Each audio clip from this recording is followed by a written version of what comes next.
Vision 2024 की बात करते हैं। गुरुग्राम से सीधे आपको लिए चलते हैं, यहाँ पर एक बड़ा डिस्कशन हो रहा है। क्षेत्र की मांग थी कि मानेसर को सब डिवीजन बनाया जाए। अब हमारे वहाँ के लोगों को गुड़गांव शहर आने की जरूरत नहीं है जी। सारी अथॉरिटी हमारे निगम के कमिश्नर साहब वहाँ बैठेंगे, एसडीएम साहब वहाँ बैठेंगे। दूसरा 500 बेड का अभी हॉस्पिटल, जिसके लिए हमें गुड़गांव आना पड़ता था।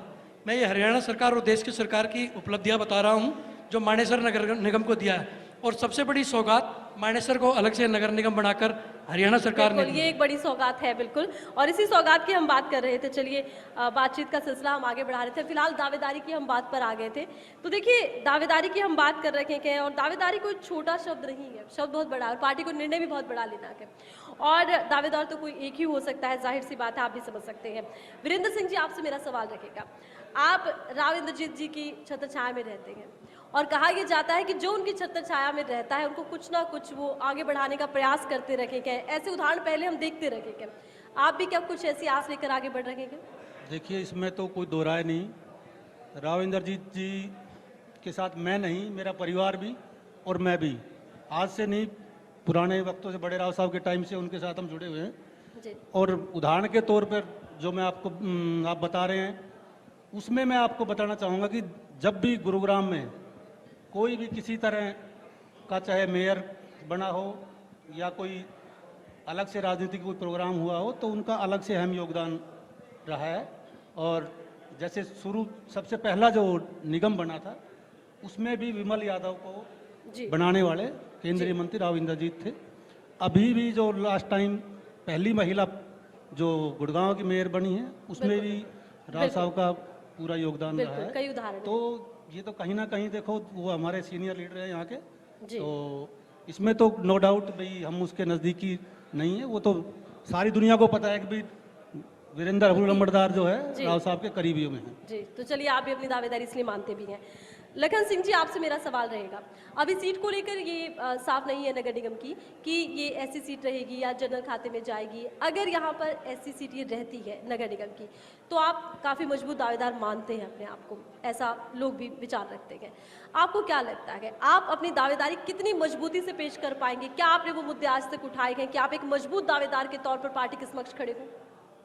देखिए, जैसे कि आप कह रहे हैं, अगर ये अनुसूचित में सीट आती है तो दावेदारी क्या बात है, मैं चुनाव लड़ने के लिए बिल्कुल तैयार हूँ। और पार्टी मुझे टिकट देगी, पार्टी मुझे अपना सिपाही समझेगी और पार्टी मुझे विश्वास जताएगी, तो मैं पार्टी को 100% चुनाव जीत करके और माननीय मुख्यमंत्री जी के चरणों में हम जीत को स्वीकार करवाएंगे और सरकार के साथ में मिल करके। ये तो आपको पता ही है कि अनुसूचित जाति के लिए आप मेयर की मजबूती वो तो पार्टी के ऊपर डिपेंड करती है। चाहे पार्टी मुझे विधानसभा का चुनाव लड़ा दे, मैं लड़ने के लिए तैयार हूँ। चलिए, काफी मजबूत दावेदारी है इनकी। तो चलिए, जब भी कहीं पर नगर निगम बनता है तो एक बड़ी समस्या खड़ी हो जाती है। लोग ये कहते हैं कि भ्रष्टाचार बढ़ा गया। ऐसी खबरें आपने भी देखी होंगी, हमारे दर्शक भी ऐसी खबरें देखते रहते होंगे। मान लीजिए नगर निगम में जिसकी भी दावेदारी हो, जो भी विजयी रखे, बड़ी बात यह है कि मानेसर की जनता को ये नगर निगम भ्रष्टाचार से मुक्ति दे, भ्रष्टाचार ना रखे। इस पर आप सब क्या विचार है, क्या टिप्पणी है? सबसे मैं एक टिप्पणी चाहूंगी, शुरुआत मैं आपसे ही करती हूँ।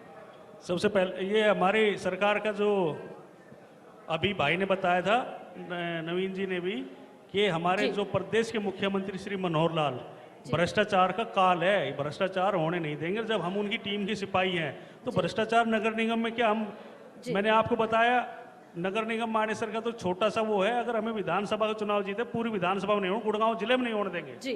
चलिए, यही सवाल मेरा सुंदरलाल यादव जी आपसे रहेगा। देखिए, आम लोग ये कह रहे हैं, जब तक हम पंचायत के अंडर थे ना, हम अपने घर में पशुओं के लिए कुछ बना सकते थे, बाड़ा बना सकते थे, 2 कमरे बना सकते थे। आज घर में एक बाथरूम भी अलग बनाना है तो नक्शा पास करवाना है। आम जनता, ग्रामीण नहीं जानते नक्शा पास करवाना कैसे है। इससे रिश्वतखोरी बढ़ेगी, ये आरोप तक लग रहे हैं। क्या कहेंगे? देखिए आरती जी, आपके जो बातें हैं उनसे मैं सहमत हूँ, लेकिन हमारा अभी जन्म हुआ है मानेसर में और गुड़गांवा पुराना निगम है बिल्कुल, तो चुनाव वहाँ हुए नहीं थे जी। और सौभाग्य सी बात है, किसी अधिकारी ने अगर गड़बड़ वहाँ कर रखी है तो बहुत जल्दी जो अभी आने वाले समय में वहाँ चुन के सरकार आ जाएगी, वो इसको परिणाम भी देगी। रही बात आपने बताई कि नक्शे की, ये शुरुआत में एक बार जरूर शिकायतें आई थी लोगों को परेशान किया गया था। गांव में कोई कंस्ट्रक्शन का काम, किसी ने अपने पशुओं के लिए 3 टप्पर डालनी है, मैं देसी भाषा में कहूँ तो, या कोई चारे के लिए डालना है, मतलब उस तरीके की दिक्कत शुरुआत में आई थी।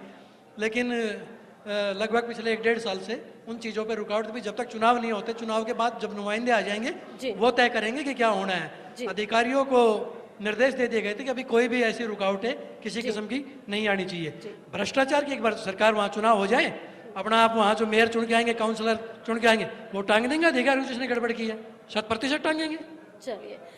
चलिए अब बातचीत को हम आगे बढ़ाएंगे। सुंदरलाल यादव जी, आपने कहा कि देखिए बड़ी बड़ी उपलब्धियां हैं और उपलब्धियां अतीत में रही हैं। शेर सिंह चौहान, हाँ, शेर सिंह चौहान जी, जिस तरह से हम ये देख रहे हैं कि उपलब्धियों की आप बात कर रहे हैं, उपलब्धियां रही हैं, बड़ी बड़ी उपलब्धियां रही हैं, लेकिन मानेसर की भी वही समस्याएं हैं। जल भराव की समस्या आप देख लीजिए, स्ट्रीट लाइट की समस्याएं आप देख लीजिए। इन तमाम समस्याओं का समाधान आम जन तक पहुंचे और इस समाधान के बीच में रुकावट ना अधिकारी आए ना कर्मचारी आए, इसको लेकर क्या रोड मैप नगर निगम के लिए अगर आप चाहते हैं तो? आरती जी, मैंने पंचायत में जिस तरीके से काम किया है, भ्रष्टाचार के मैंने 1% भी नहीं होने दिया गांव के अंदर। अगर ये टेंडिंग, मान लो जो हमारे कोई टेंडर से भी काम हुआ है, कोई गलत काम नहीं होने दिया। माननीय मुख्यमंत्री की जो सोच थी पढ़े लिखे सरपंच बनाने की, हम उस पर 100% खरे उतरे हैं। मानेसर निगम में हमें पता है किस तरीके से काम करना है। अगर सरकार ने मुझे अवार्ड दिए हैं तो वो सारे उस पर खरे उतरते हैं। और मैं आने वाले समय के अंदर, मेरा विजन है, करप्शन 0% कर दूंगा। अगर मेरे कोई उसके अंदर अगर 1% भी कोई कर दे, ना अधिकारी कर सकता है ना कोई ठेकेदार कर सकता है। जब मेरी नज़र रहेगी उस काम के ऊपर, मैं नज़र रखूंगा। मगर मुझे इलाके ने, भारतीय जनता पार्टी ने अगर मुझे इस लायक समझेगी तो मैं उस काम को खरा उतरूंगा। जज मैं सरपंच के अंदर खरा उतराऊँ कि मैंने कोई करप्शन नहीं होने दिया और 6 स्टार मैंने अवार्ड प्राप्त किया, बेस्ट सरपंच का अवार्ड मुझे प्राप्त किया।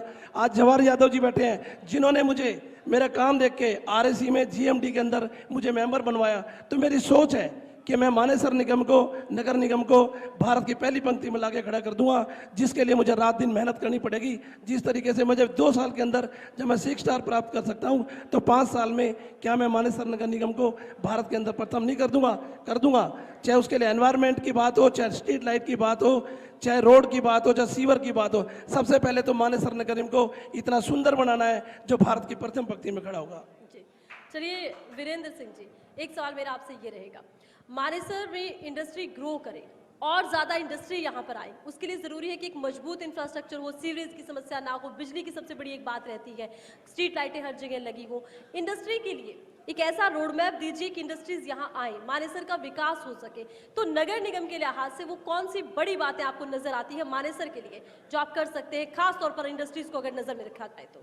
देखिए, इंडस्ट्रीज में सबसे पहले तो लाइट की आवश्यकता होती है। बिल्कुल। तो जहाँ तक हमारा विजन रहेगा तो इंडस्ट्रीज के लिए लाइट की कोई कमी नहीं रहने देंगे जी। दूसरा, इंडस्ट्रीज कहाँ आती है? जहाँ शांतिपूर्ण एरिया होता है। तो हमारा एरिया वैसे भी शांतिपूर्ण है और भविष्य में इस तरह की कोई भी, जैसे 1-2 बार यहाँ कोई कठिनाई आ भी गई है, तो भविष्य में इन चीज़ों का बहुत ज़्यादा ध्यान रखा जाएगा, जिससे कि हमारे इस एरिया का, हमारे प्रदेश का नाम बदनाम ना हो और बिल्कुल आंख बंद करके कोई इन्वेस्टर आए और हमारा इन्वेस्ट करे और मानेसर नगर, खास करके मानेसर नगर निगम में वो यहाँ अपनी इंडस्ट्री स्थापित करे। उसी से निगम में रेवेन्यू भी बढ़ेगा, यहाँ इंडस्ट्री भी बढ़ेगी और जाहिर सी बात है, रेवेन्यू बढ़ेगा तो विकास भी होगा। अच्छा लखन सिंह जी, नए नए सेक्टर डेवलप किए जाते हैं, सेक्टर्स में तमाम सुविधाएं होंगी, बहुत जरूरी है। सेक्टर्स में सुविधाएं होंगी तभी बाहरी लोग आ पाएंगे। क्या इसको लेकर भी आपकी पार्टी का किसी तरह का विजन है या आप इसको लेकर कोई खास विजन रखते हैं? इस सेक्टर के अंदर सबसे पहले तो जो सेक्टर को विकसित किया जाता है, तो सीवर लाइन का, स्ट्रीट लाइट का, पीने का पानी का, ये व्यवस्था अच्छी तरह से होनी चाहिए। और सेक्टर वासियों के लिए ये सुविधा जो नगर निगम से पानी पीने का, स्ट्रीट लाइट का और रोड का, ये हम पूरा करने का काम करेंगे। लेकिन अगर जैसे कि आपने कहा, मैं दोबारा आरती जी दोबारा आपको रिपीट कराता हूँ, मेरा एक अलग से एम होगा कि जो अगर अनुसूचित जाति की सीट आती है, रिजर्व सीट होती है, तो सबसे पहले जो हमारे नगर निगम मानेसर के अंदर जितने भी स्कूल होंगे, मैं अपना स्कूल सिकोपुर गाँव स्कूल आपसे बताना चाहता हूँ, आपके चैनल के माध्यम से। लास्ट बार मेरी बात हुई थी, हमारे यहाँ पे दिल्ली में सुनाई दिया जाता है कि भाई दिल्ली में स्कूल बहुत अच्छे हैं। मैं अपने सिकोपुर स्कूल ही आपके चैनल के माध्यम से भी कहना चाह रहा हूँ, मेरे स्कूल सीनियर सेकेंडरी स्कूल सिकोपुर की आप है ना एक बार विजिट कर लो। अगर दिल्ली वाले हमारे स्कूल सिकोपुर की तर्ज पे स्कूल ना बनाए तो कहना, तो सबसे पहले मेरा ये रहेगा निगम बनने के बाद में जितने भी हमारे सरकारी स्कूल होंगे, पूरे सरकारी स्कूल जैसा सिकोपुर में स्कूल है ऐसा 30 के 30 गांव में स्कूल बनाने का हम काम करेंगे। और एजुकेशन पे पूरा ध्यान दिया जाएगा, स्वास्थ्य पे ध्यान दिया जाएगा, पीने के पानी पे ध्यान दिया जाएगा, पहलुओं पर ध्यान देंगे। ये बड़ा वादा आपने कर दिया है। अब देखिए, अब हम समस्याओं की भी बात कर लेते हैं। समाधान की हमने बहुत बात कर ली है, लेकिन कुछ ऐसी समस्याएं हैं जो सालों से हैं, आम जन की समस्याएं हैं और हमारे दर्शक भी उसको लेकर कई बार सवाल उठाते रहे हैं। खेड़की दोला, इस टोल प्लाजा के बारे में आप सबने सुना भी होगा, इसकी समस्याओं से आप भी रूबरू होंगे, क्योंकि आपकी पंचायतों के ग्रामीण ही आकर ये कहते हैं कि हमें यहाँ समस्या है, इस समस्या का हमें समाधान दीजिए। क्या वो समाधान आप दे पाएंगे या आम जन को आप समझा पाएंगे? सबसे मैं एक टिप्पणी इस पर चाहूंगी। सुंदरलाल यादव जी, पहला जवाब आपसे। आरती जी, आपने हमारी दुखती हुई रग पर हाथ रख दिया है। ये खेड़की दोला टोल टैक्स हमारे लिए जी का जंजाल बना हुआ है, इसमें कोई दो राय नहीं है। चाहे वो हमारे ग्रामीण क्षेत्र का हो या जो हमारा शहरीकरण हुआ उसके लिए, या जो हमारा औद्योगिक क्षेत्र है उसके लिए।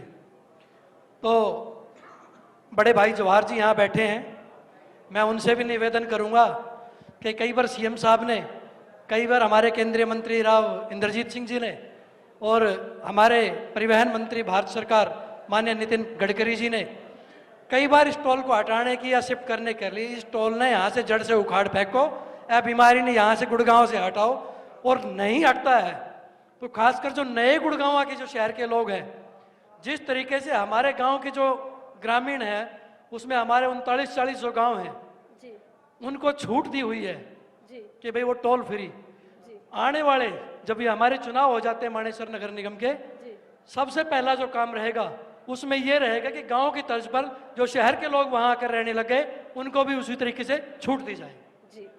तो लखन सिंह जी, आपका इस पे क्या विचार है? आपको क्या लगता है, नए लोग आकर गांव में रह रहे हैं इसलिए समस्याएं बढ़ गई हैं, क्योंकि अब मानेसर में ज्यादा लोग आकर रह रहे हैं, इसलिए क्या खेड़की दोला की समस्या बढ़ रही है? इसलिए क्या ये लगता है कि पहले जिन लोगों को छूट दी गई थी वो काफी नहीं है? ऐसे में क्या कोई एक नया रोड मैप होना चाहिए, कम से कम टोल प्लाजा की जो समस्या है इसका संपूर्ण समाधान हो? क्या कहेंगे?